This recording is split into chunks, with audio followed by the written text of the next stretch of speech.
If you don't have gas, like some of those folks in Woburn tonight, fortunately, they don't need the heat tonight. It is warm out there. Unusually warm, Eric. This is like a summer evening. Still 70 degrees right now at 11 o'clock here in Boston. Yet again, the dew points way up into the 60s yet again. But it has been kind of a silver lining of our very warm fall for all those folks who have not had heat. You haven't needed to use it at all. I think this weekend might be the first time where you might want to turn it on. Wind out of the southwest, pumping up those very warm temperatures. Burlington, Vermont is warmer than us, 74 degrees, 70 in Portland, Maine right now. Actually, some strong thunderstorms are moving across northern Maine at this hour. Very warm air mass in the east. The cold air is all across the west. Very amplified pattern, and we'll see Hurricane Michael start to change things for us as we head toward the end of the week. But tomorrow it is full-fledged summer. We'll start the day near 70. Partly sunny skies, some patchy fog early in the morning. Then it's a mix of sun and clouds. We are jumping up into the 80s tomorrow afternoon. Southwest wind about 8 to 18. And maybe one last beach day would be possible for you. Our sunset just after 6:10 tomorrow night. Some towns hitting as high as 84 tomorrow afternoon. The record high in Boston, by the way, is 87. So I think we'll come up just shy of that mark. Then we're going to watch some changes. After a warm, summery day, a front is going to start to come down from the north tomorrow night into Thursday. So Thursday morning, we start off with some drizzle and rain showers.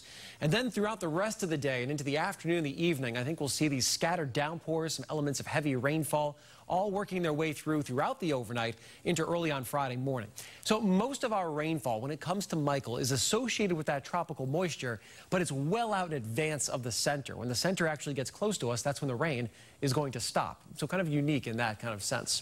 Thursday, we're going to see a split across the area. South of the Pike, warmer, more humid air in the low 70s, especially toward the evening. It's going to stay much cooler across New Hampshire and northern Massachusetts, where most of the day will be spent in the 50s on Thursday. So a very different feel depending on exactly where you are.